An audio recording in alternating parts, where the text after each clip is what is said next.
vous salue, chers étudiants. Nous sommes à l'université de la mission chrétienne où il nous a été donné la charge de parler sur un module qui est intitulé « La prière ».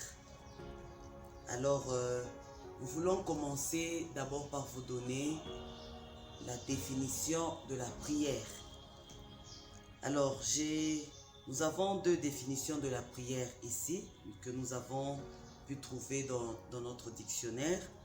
La première définition nous dit que la prière, c'est un acte religieux par lequel on s'adresse à Dieu. Et la deuxième définition du dictionnaire nous dit que la prière est une supplication instante.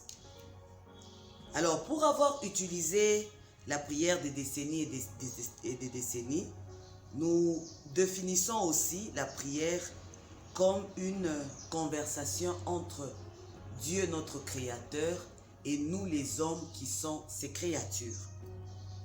Nous voulons vous certifier que cette conversation est vraiment importante pour tout chrétien, et il est vraiment impérieux de la faire avec Dieu de temps en temps. C'est pourquoi Dieu lui-même a dit dans Psaume 91 de 15 à 16, la Bible dit que « Il m'invoquera et je lui répondrai. Je serai avec lui dans la détresse et je le délivrerai, je le glorifierai. » Et au 16e verset de notre psaume, la Bible dit « Je le rassasierai de longs jours, je lui ferai voir mon salut. » En tout cas, clair comme l'eau de roche. Dieu dit lui-même que si nous l'invoquons, il va nous répondre. Et comme conséquence, nous serons délivrés, nous allons quitter la détresse, nous serons rassasiés des jours et il va nous faire voir le salut. Nous disions que si nous l'invoquons, il va nous faire voir le salut. Alors au fait, toute personne qui désire la délivrance, toute personne qui désire voir et vivre le salut, doit cultiver cette vie de prière.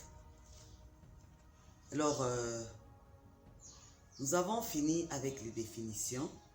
Nous voulons maintenant entrer dans le vif de notre leçon. Alors, notre cours, nous l'avons subdivisé en 3 grands points. Le premier point, nous allons voir l'importance de la prière. Pourquoi Dieu nous recommande de prier? C'est ça notre premier grand point. Alors, comme premier paragraphe, nous disons « Dieu nous recommande de prier afin de ne pas tomber dans la foi, afin de tenir ferme dans la vie chrétienne. » Et nous avons donné une référence dans Matthieu 6, le 41e verset.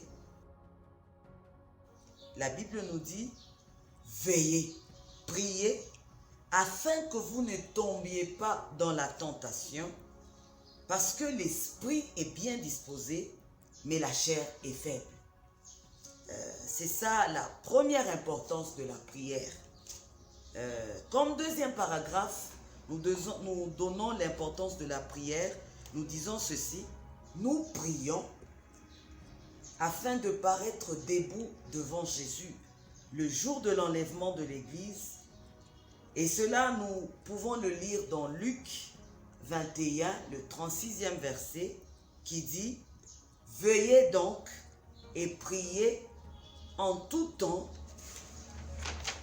afin que vous ayez la force d'échapper à toutes ces choses qui arriveront et de paraître debout devant le Fils de l'homme. » Alors, comme troisième paragraphe, l'importance de la prière, nous disons, nous prions aussi pour recevoir beaucoup de choses. Nous savons que nous avons des besoins. En tant qu'hommes, en tant qu'humains, nous avons besoin de beaucoup de choses. Et alors, nous prions pour recevoir ces choses. Je donne deux petits exemples. Nous prions pour avoir la stabilité dans tous les domaines de notre vie.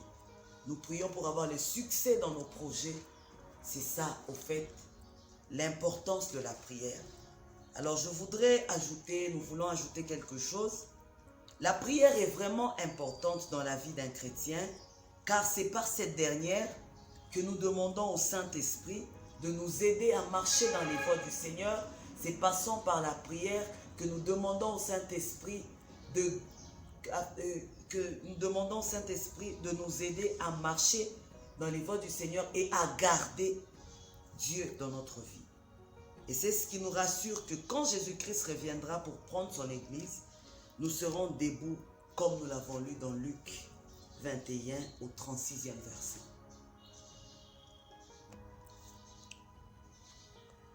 Chers étudiants, nous voulons voir le deuxième point de notre enseignement. Le premier, nous avons vu l'importance de la prière. Et le deuxième grand point, c'est, nous voulons voir quand est-ce que nous devons prier. Alors d'emblée, nous voulons vous répondre, prier, nous devons prier à chaque instant. Quand nous avons le temps de prier, nous devons prier. Parce que 1 Thessaloniciens, le 5e chapitre, au 17e verset, la Bible nous dit, prier sans cesse. Donc nous devons prier sans cesse. Mais nous avons voulu voir la façon dont Jésus a prié dans la Bible. C'est une petite inspiration. Quand nous parcourons la Bible, nous nous rendons compte que Jésus a prié tôt le matin. Quand nous lisons Marc 1,35, la Bible nous dit, vers le matin, pendant qu'il faisait encore très sombre, il se leva et sortit pour aller dans un lieu désert où il pria. Donc Jésus priait tôt le matin. Nous avons encore parcouru la Bible et nous nous sommes rendus compte que Jésus priait aussi toute la nuit. Nous avons cette référence dans Luc 6, le 12e verset. La Bible nous dit, en ce temps-là, Jésus se rendit sur la montagne pour prier et il passa toute la nuit à prier. Et la troisième forme de prière de Jésus, nous l'avons trouvée dans Marc 6, au 41e verset. Avant chaque repas, Jésus priait. La Bible nous dit, il prit les 5 pains et les 2 poissons, et levant les yeux vers le ciel, il rendit grâce. Quand on dit il rendit grâce, cela veut dire tout simplement que Jésus a prié. Alors là, nous avons vu la façon dont Jésus, notre maître, priait. C'était vraiment un homme de prière, malgré qu'il est le Fils de Dieu, qu'il est Dieu, mais c'était un homme qui priait vraiment. Alors, nous disons à chaque chrétien, cher étudiant, nous devons cultiver la vie de prière. Si Jésus, notre maître, a prié le matin, il priait toute la nuit, il priait avant chaque repas, c'est juste un modèle. Ce n'est pas que je suis en train de vous dire que vous devez prier seulement tôt le matin, pendant la nuit, avant chaque repas. Mais je voudrais juste vous dire, je l'ai répondu, je l'ai dit au début, d'emblée, nous devons prier à chaque instant. Quand nous avons le temps, nous devons prier. Et au besoin, nous devons même créer. Nous devons créer parce que si nous devons seulement attendre quand nous aurons le temps, nous n'allons pas prier. Nous devons créer le temps pour prier. J'ai aimé ce que David a dit dans Psaume 55 au 18e verset. Il dit ceci, « Le soir, le matin et à midi, je soupire et je gémis et il entendra ma voix. » Vous comprenez que cet homme nous pousse vraiment à prier jusqu'à ce que Dieu entende notre voix, jusqu'à ce que Dieu entende notre prière. En tout cas, c'est ça notre dernière phrase dans ce grand point. Nous devons vraiment prier jusqu'à ce que Dieu nous écoute, jusqu'à ce que Dieu nous exauce. Nous allons maintenant voir notre dernier point. Le premier point, nous avons parlé de l'importance de la prière. Au deuxième grand point, nous avons parlé quand est-ce qu'il faut prier. Et au troisième point, qui est notre dernier point, c'est que nous voulons voir les choses pour lesquelles nous sommes appelés à prier. Nous sommes appelés à prier. Pourquoi? Nous devons prier. Pourquoi? Alors, au premier point, ou plutôt au premier paragraphe, nous vous disons que nous devons prier pour nous-mêmes. Beaucoup de chrétiens n'ont pas l'habitude de prier pour eux-mêmes. C'est vrai, nous devons prier pour beaucoup de choses, nous allons le voir. Mais au premier point, nous vous disons, nous devons prier pour nous-mêmes. Je donne un petit exemple avec Jaébet dans 1 Chronique 4:10.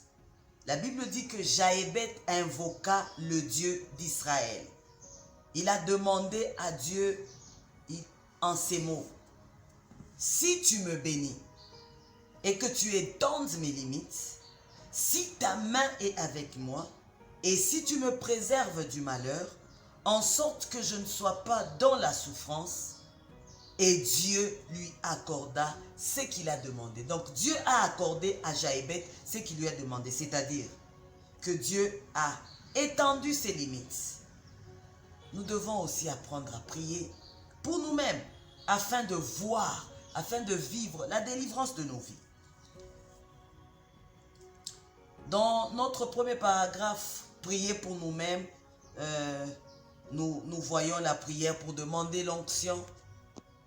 Tu es apôtre, tu es pasteur, tu es prophète, tu es évangéliste. Tu as besoin de prier pour toi-même pour demander l'onction dans ton ministère.